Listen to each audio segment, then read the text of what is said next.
Padre Pio witnessed something terrifying. He saw 3 demons attach themselves to a woman who had just received Holy Communion. The reason why will leave you speechless. She hadn't committed any grave sin. She hadn't stolen. She hadn't murdered. She hadn't betrayed her husband. She simply did something that 99% of Catholics do every Sunday without even realizing it. And when Padre Pio tried to warn her, she laughed. She said it wasn't a sin, that everyone does it. 3 weeks later, this woman lost everything, her health, her family, her peace of mind, and when she returned to Padre Pio's confessional in desperation, the saint wept, because he knew that all this destruction could have been avoided. So what did she do? What did this woman do that opened 3 doorways to hell in her life? She criticized someone else on the way out of Mass. Yes, you heard that right. And before you think I'm exaggerating, that criticism isn't that serious a sin, that everyone does it. I need to show you what Padre Pio actually saw happening in the spiritual world when someone leaves church with a sharp tongue. Because the truth I'm about to reveal in the next few minutes has completely changed how I understand Mass, what happens before it, during it, and especially after it. The Vatican has documented cases that would make any Catholic tremble. And Padre Pio, who saw demons with his own eyes, who smelled the sulfur when they approached, left warnings that most priests simply don't have the courage to preach from the pulpit. Have you ever left Mass and commented on someone's outfit, on how so-and-so was late again, on how the choir singer was off-key, on how that family always sits in the same pew like they own it? Have you ever looked at someone in church and thought you were a better Catholic than that person? That at least you don't do such and such that they do? If you answered yes to any of these questions, you need to hear what I'm about to tell you, because what Padre Pio saw in these situations is something that will forever change how you leave Mass. In a small town, near the church, there was a tradition that visitors quickly noticed. Padre Pio never conversed in the churchyard after Mass. While other priests would greet the faithful, exchange pleasantries, commenting on the weather or the day's news, Padre Pio would return directly to the monastery, and when asked why, he gave a response that sent chills down your spine. He said he couldn't bear to see what happened out there. He couldn't bear to see Catholics who had just received the body of Christ open their mouths to destroy the body of their neighbor. There was a woman who attended the 6 a.m. Mass every day, every single day without exception, rain or shine, cold or hot. She was there. She always sat in the 3rd row, receiving communion on her knees, with exemplary devotion. And after Mass, she would stay in the churchyard for exactly 45 minutes. Every day, 45 minutes talking with other women, and in these conversations, she would make a complete inventory of everything that was wrong with the parish, of everything that was wrong with the other parishioners, of everything that was wrong with the priest, with the bishop, with the entire church. One day this woman went to Padre Pio to ask for a special blessing. She wanted him to bless a rosary she had bought in Lourdes, a very expensive rosary, with crystal beads and a silver crucifix. She was proud of that rosary. And when Padre Pio took the object in his hands, he did something that shocked everyone present. He threw the rosary on the floor and said words that the woman never forgot for the rest of her life. He said that rosary was contaminated, that the hands that held it had also held the devil's sword, that it was useless to pray 50 Hail Marys if afterwards she went out destroying 50 reputations. The woman started to cry. She said she didn't understand what he was talking about, that she was a devout Catholic, that she never missed a Mass, that she prayed the entire rosary every day. And Padre Pio, with those eyes that seemed to pierce the soul, asked what she did after Mass. The woman hesitated, said she talked with her friends. Padre Pio asked about what. The woman said about things in the parish. Padre Pio asked, "Which things?" And that's when the woman started to stammer, because she knew, deep down, she had always known. Those conversations weren't innocent. Those conversations were judgments, were condemnations, were tribunals where she sat as judge and sentenced others without the right to a defense. Padre Pio then revealed what he saw every morning when she left the church. He saw 3 demons waiting in the churchyard. 3 demons that he knew by name. The first was called Whisper. He was a small demon, almost invisible, who specialized in whispering malicious comments in people's ears. The second was called Venom. He was a demon who transformed simple observations into grave accusations. The third was called Multiplier. He was a demon who took a piece of gossip and spread it throughout the community. And these 3 demons waited for this woman every morning, because they knew she was the perfect instrument. A woman who attended Mass every day. A woman who seemed holy on the outside. A woman whose word carried weight in the community. When she spoke ill of someone, people believed it.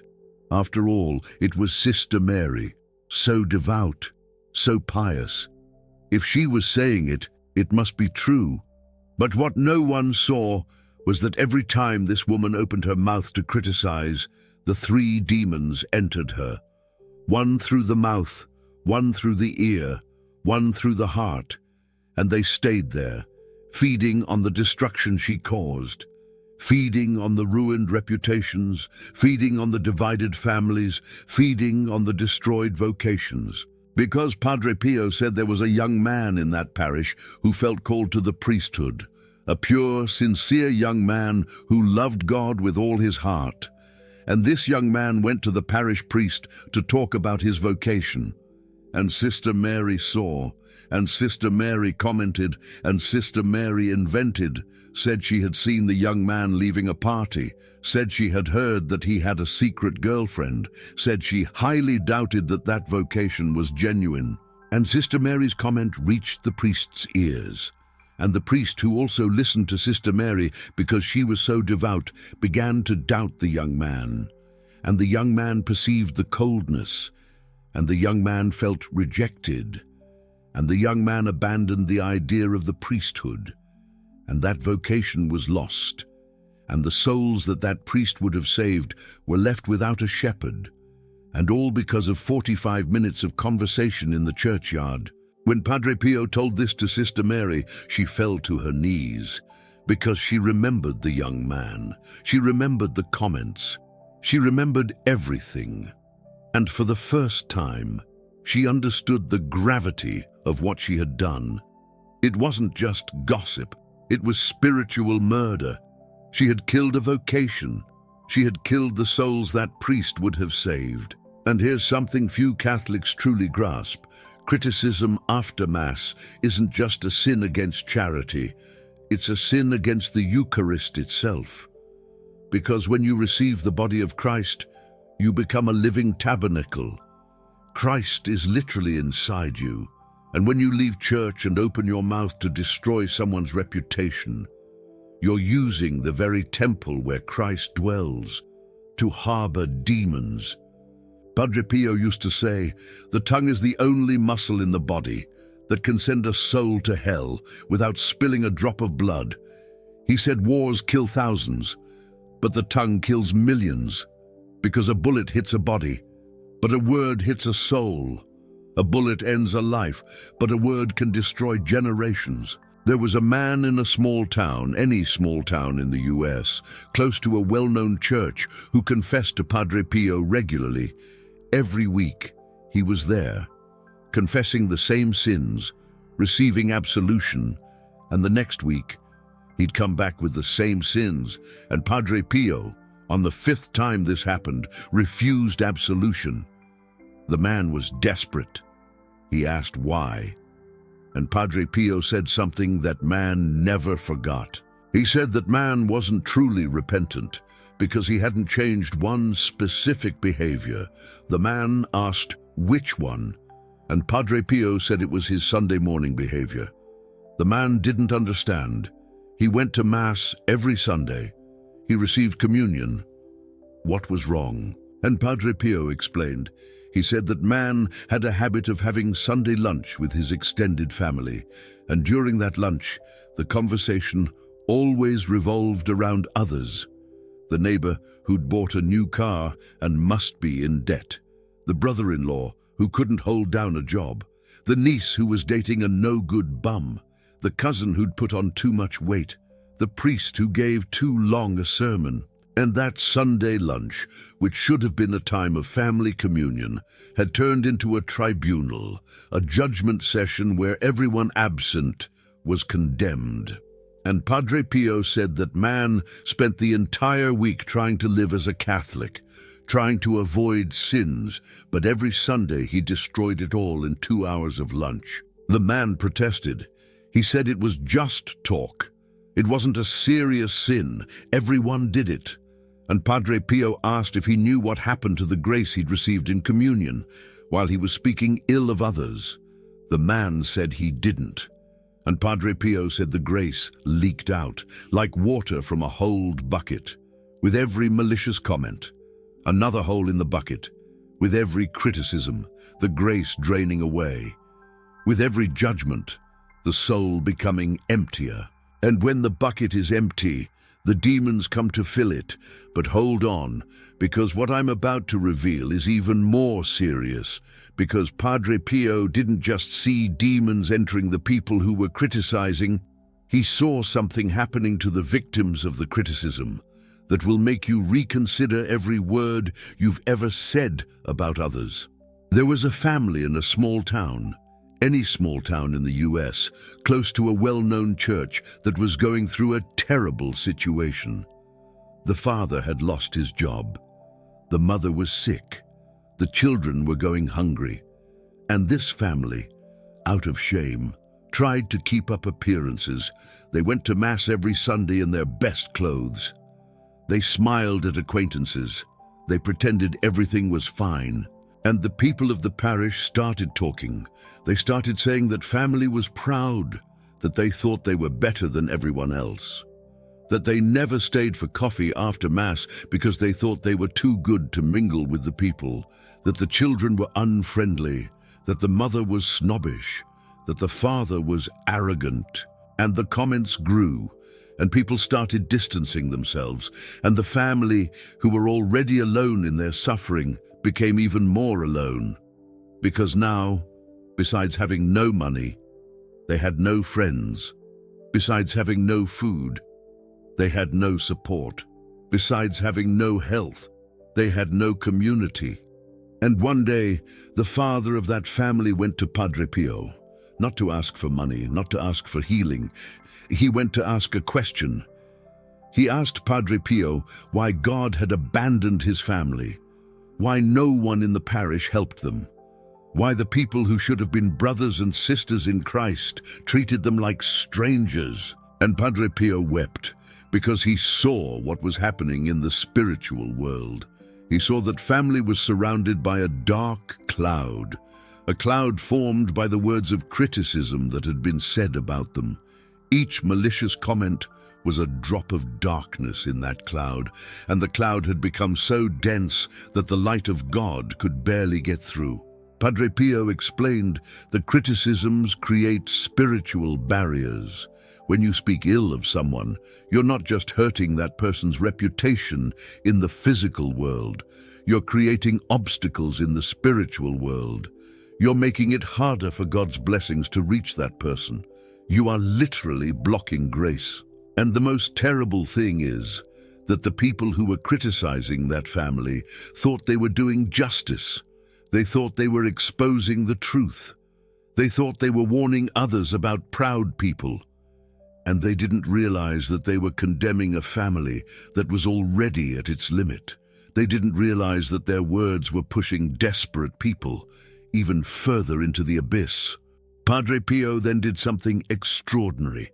He called the main gossips of the parish to a meeting, and in that meeting, he revealed the true situation of that family, revealed the hunger, revealed the illness, revealed the despair, and he asked that everyone who had spoken ill of that family commit to praying for them for 40 days, not just asking for forgiveness, actively praying for the well-being of that family.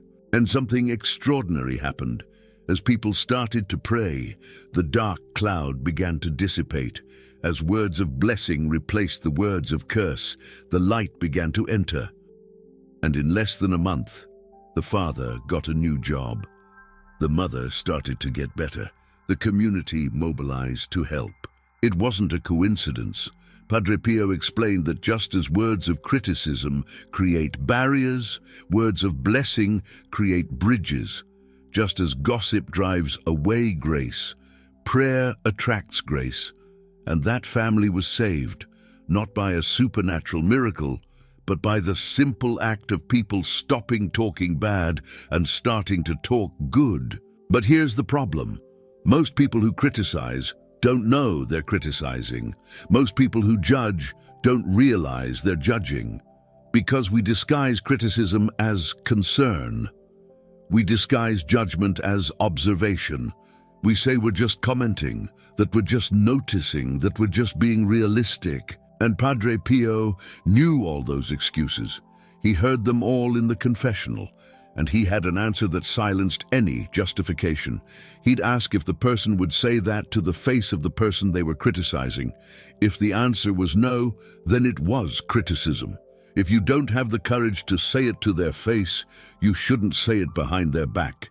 But hold on, because what I'm about to reveal about the spiritual mechanism of criticism is something Padre Pio rarely explained. And he only explained it because a bishop insisted, a bishop who was worried about the divisions in his diocese and wanted to understand the spiritual root of the problem. Padre Pio explained that there's a hierarchy of sins of the tongue. On the first level is the direct lie, inventing something that didn't happen. On the second level is slander, accusing someone of something serious without proof. On the third level is detraction, revealing someone's true flaws unnecessarily. And on the fourth level, the most common and therefore the most dangerous, is rash judgment, forming a negative opinion about someone based on appearances or assumptions. And here's what few people know. In the spiritual world, each level of these feeds a different type of demon. The demons of lies are relatively weak, easy to cast out because the truth dissolves them. The demons of slander are stronger, but can still be defeated when innocence is proven. The demons of detraction are persistent because they feed on distorted truths. But the demons of rash judgment are the most dangerous of all. Because rash judgment doesn't need facts. It feeds on assumptions, on impressions, on looks, on interpretations. And since there's no concrete fact to disprove, these demons multiply indefinitely. Every person who hears an assumption and forms their own assumption feeds the demon. Every look of distrust gives it strength. Every negative unspoken thought nourishes it. Padre Pio saw these demons as spiritual spiderwebs. They connected the minds of the people who were judging, creating a network of negativity that enveloped the entire community. And the more people entered the network, the stronger it became, and the harder it was to get out of it. And now I need to tell you about the most extreme case that Padre Pio witnessed, a case that he only revealed once to a small group of priests, and that was recorded in the archives of the convent. There was a parish in upstate New York that was dying, literally dying. The masses were empty. The young people had abandoned the faith. The marriages were falling apart. The families were destroyed. And the bishop couldn't understand why. The parish had a zealous priest. It had a beautiful church. It had a history of faith. Why was it dying? The bishop asked Padre Pio to visit the parish to discern the problem. And when Padre Pio arrived, he didn't go to the church. He went to the cemetery.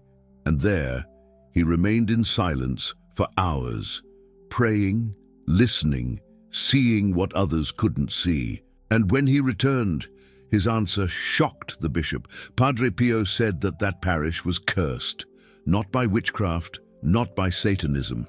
It was cursed by the community itself. Generations of criticism had accumulated on that land.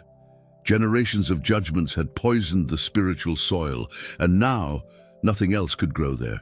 Padre Pio explained that every time someone in that parish died, the sins of the tongue didn't die with them. The criticisms that had been made continued to echo in the spiritual world. The reputations that had been destroyed continued to cry out for justice. And this cry had become such a heavy weight that God's grace could barely penetrate. The bishop asked what could be done, and Padre Pio said that an act of collective reparation would be necessary. The entire parish should gather, and each person should publicly ask forgiveness for all the criticisms they had made. Not just the recent criticisms, all the criticisms, including those made about people who had already died, including those made about people they didn't even know personally. The bishop thought it was impossible, said that no one would agree to do that, said it was too humiliating, and Padre Pio responded with a phrase that was recorded in the archives. He said that pride had built the curse, and only humility could undo it. The bishop, after much reluctance, organized the ceremony, and something extraordinary happened. In the beginning, only a few people participated. They asked for forgiveness timidly, almost ashamed. But as they spoke, something began to loosen. As they confessed the criticisms they had made, tears began to flow. And the tears of some provoked the tears of others. And in a few hours, the entire parish was crying. And Padre Pio, who had remained in prayer throughout the entire ceremony, saw something that only he could see. He saw the dark cloud that covered the parish beginning to tear. He saw rays of light penetrating through the cracks. He saw demons that had been there for decades being expelled by the tears of repentance. The transformation wasn't immediate. It took months. But in a year, the parish was unrecognizable. The masses were full again. The young people returned. The marriages were restored. The families reconciled. And the bishop, amazed, asked Padre Pio how it was possible. And Padre Pio said something that is worth gold for any Catholic who is listening to this now. He said that criticism is like acid. It corrodes slowly, imperceptibly, until the entire structure collapses. But forgiveness is like cement. It rebuilds what was destroyed, and if an entire community decides to stop corroding and start building, there is no destruction that cannot be reversed. But there's a crucial detail that Padre Pio revealed about the mechanism of criticism that I haven't told you yet. And this detail changes everything. Padre Pio explained that criticism works like a spiritual boomerang, and this is something that the Vatican has confirmed in documents that few Catholics know about. When you criticize someone, you're not just sending negative energy to that person. You're creating a spiritual link between you two, a link that will bring back to you exactly what you sent, but multiplied. Padre Pio called this the law of spiritual return, and he explained it like this. Imagine that each criticism is a seed. When you plant a seed of criticism about someone, that seed will germinate. But it doesn't germinate in the other person's garden. It germinates in your own garden, and like every seed, it produces much more than what was planted. One seed produces a tree. A tree produces thousands of seeds. And you will reap in your life much more criticism than you planted in the lives of others. Padre Pio saw this happen constantly. People who criticized others for being poor ended up losing money. People who criticized others for being sick ended up getting sick themselves. People who criticized other people's marriages watched their own marriages crumble. It wasn't a coincidence.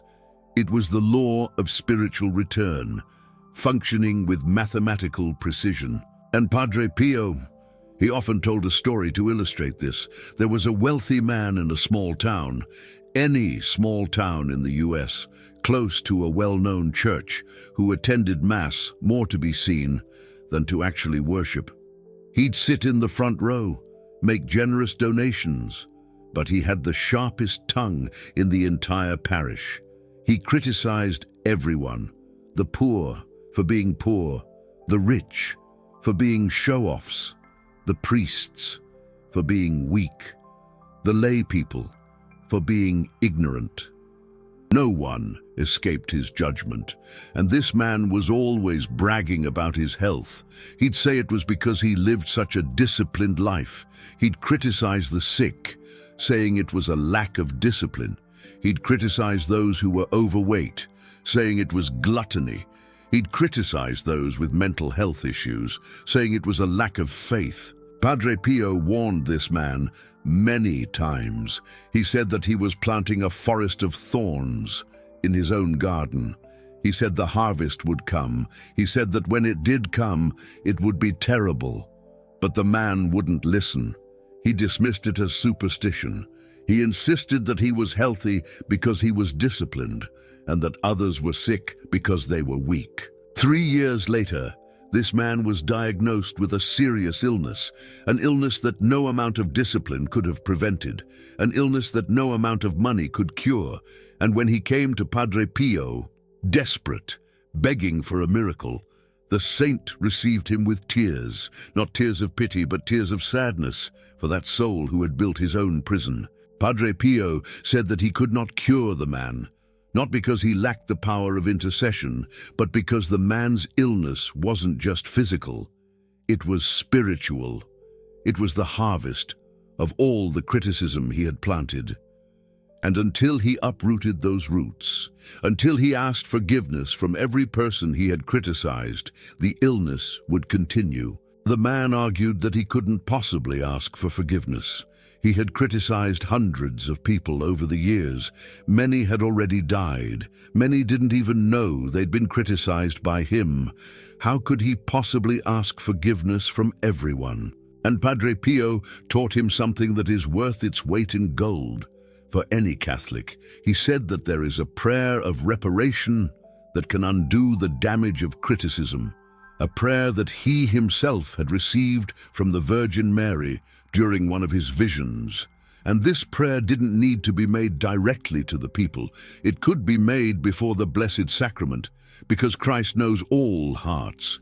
Christ knows who has been hurt by our words, and Christ can carry our reparation. To each of those people, the prayer was simple. The man should go to church every day and for 40 days. He should spend 1 hour before the Blessed Sacrament, and during that hour, he should repeat a single phrase.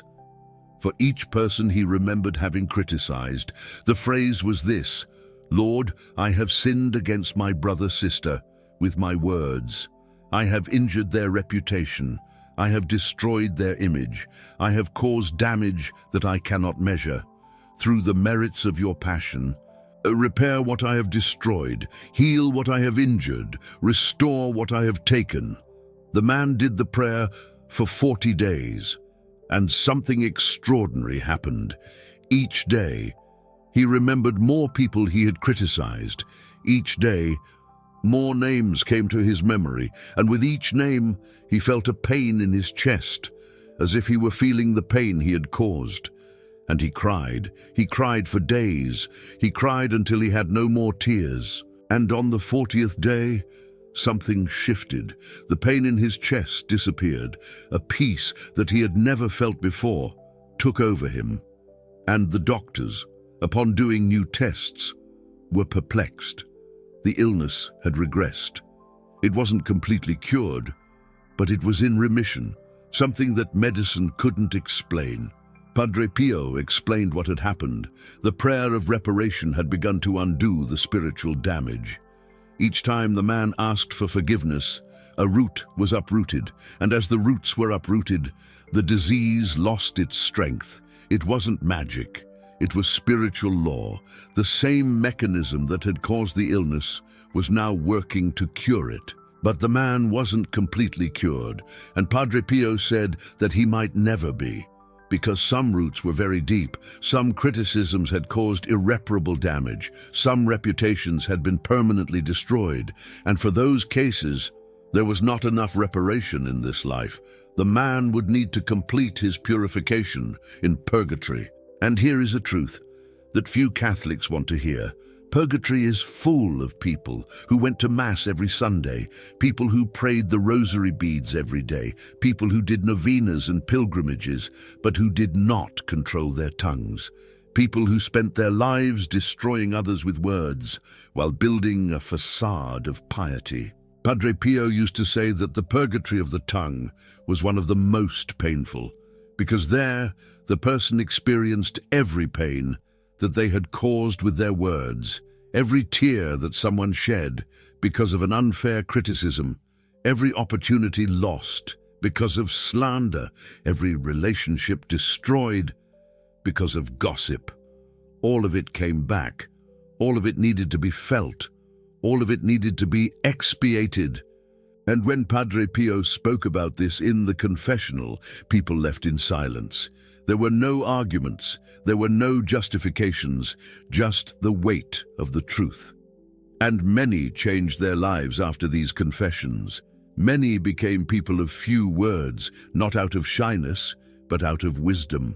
But there is an aspect of criticism that is even more dangerous, and that Padre Pio rarely commented on, and that is the criticism of consecrated people, of priests, of bishops, of religious. And he rarely commented because what he saw in these cases was so grave that he preferred to spare people. One day, a group of lay people came to Padre Pio to complain about a priest. They said that the priest was cold, that his homilies were bad, that he didn't visit the sick, that he didn't care about the parish, and they wanted Padre Pio to use his influence so that the priest would be transferred. Padre Pio listened to everything in silence, and when they finished, he asked if they had prayed for the priest. They said no, that they were complaining about him, not praying for him. Padre Pio asked if they had gone to speak directly with the priest about their problems. They said no, that it was easier to talk to other people. Padre Pio asked if they knew what the priest was going through in his personal life. They said that they didn't know, and that it was none of their business. And Padre Pio then revealed something that left them speechless. He said that that priest was going through the worst crisis of his priestly life. He was being attacked by the devil. Every night, he was doubting his vocation. He was thinking of abandoning the priesthood. And the only thing that kept him standing was the hope that at least some parishioners were praying for him. But now, instead of prayers, he was receiving criticism. Criticism that reached him because, well, the walls have ears. Criticism that was undermining what little strength he had left. Padre Pio asked how many souls would be lost if that priest abandoned his calling. He asked how many confessions would go unheard, how many masses would go uncelebrated, how many communions would go undistributed. And he said that each of those lost souls would be placed on the account of those who criticized instead of praying. The lay people fell to their knees, begging for forgiveness, and Padre Pio gave them a penance they never forgot. For an entire year, every time they thought about criticizing a priest, they should stop and pray 3 Hail Marys for his vocation. And if they had already criticized, they should pray a full rosary in reparation.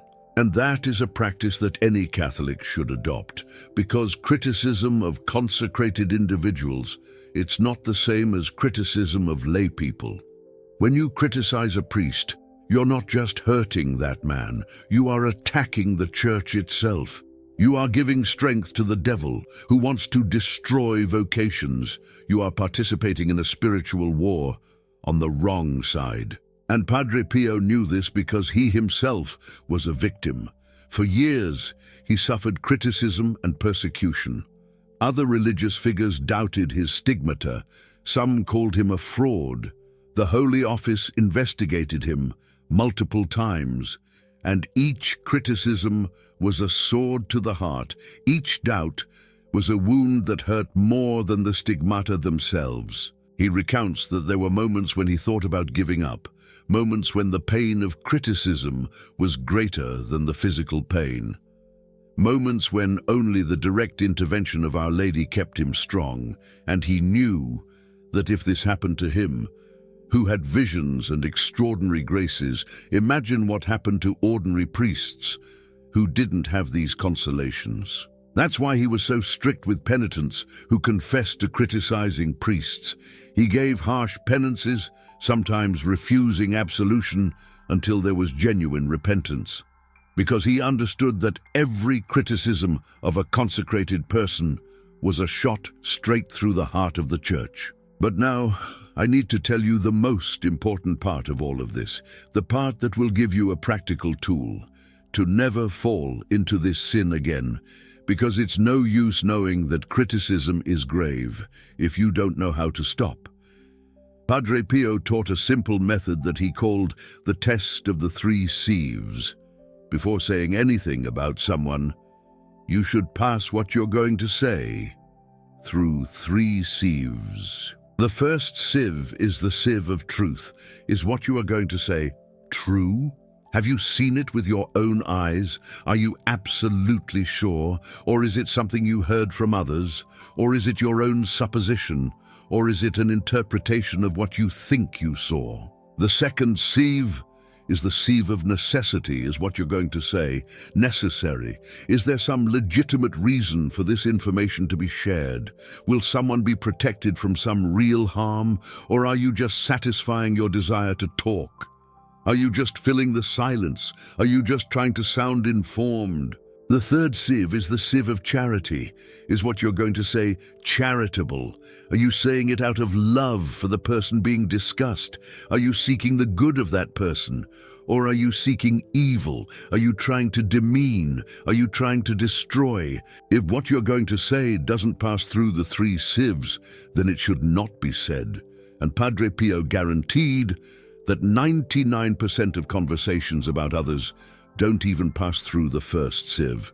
They are based on assumptions, not on truths. And there's one last teaching from Padre Pio on this subject that I want to share, a teaching that he gave in the last years of his life, when he was already very weak and spoke little, a teaching that he considered the most important of all. He said that the tongue is the only organ that can destroy or build eternities. With your tongue, you can condemn someone to hell because of a criticism that separates them from God.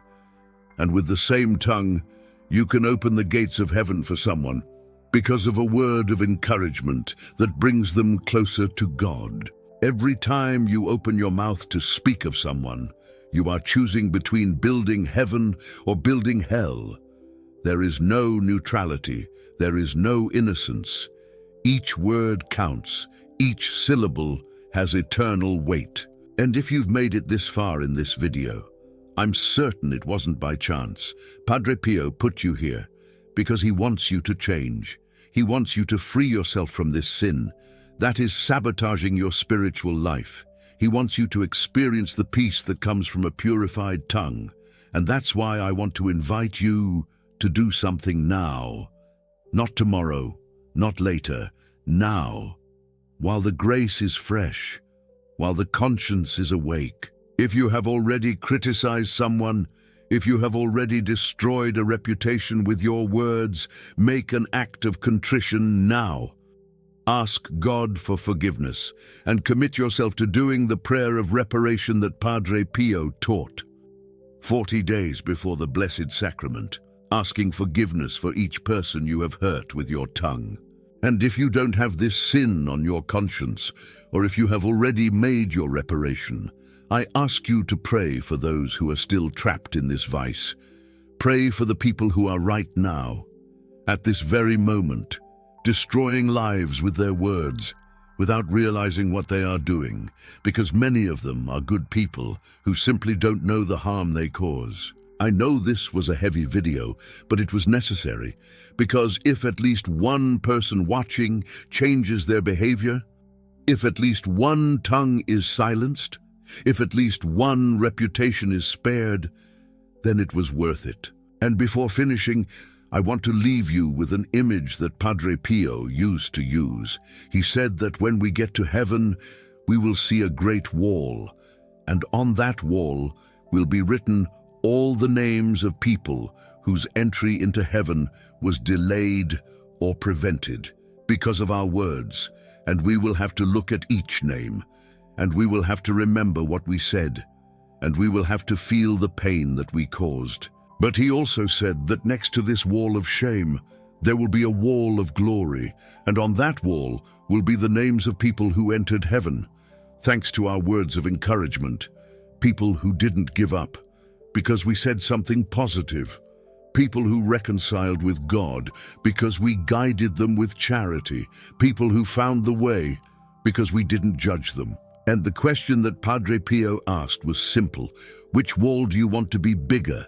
The wall of shame or the wall of glory? The choice is yours, and it starts now. It starts the next time you leave Mass and have the opportunity to open your mouth. If this teaching has touched your heart, if you felt like Padre Pio was speaking directly to you, then I urge you, share this video, because there are millions of Catholics who need to hear this. Millions of Catholics who are unknowingly destroying their spiritual lives, and you can be the instrument that brings this truth to them. And if you want to support this work, if you want me to continue bringing you these revelations of Padre Pio that are hidden in the archives, you can click the golden heart of super thanks down below. It's not just a donation. It's you becoming part of this mission to spread the wisdom of the saints. It's you saying that you want more people to be set free, and you actively participating in the construction of a wall of glory. Now tell me in the comments, have you ever been in a situation where criticism destroyed something in your life? Or where you witnessed criticism destroying someone else's life?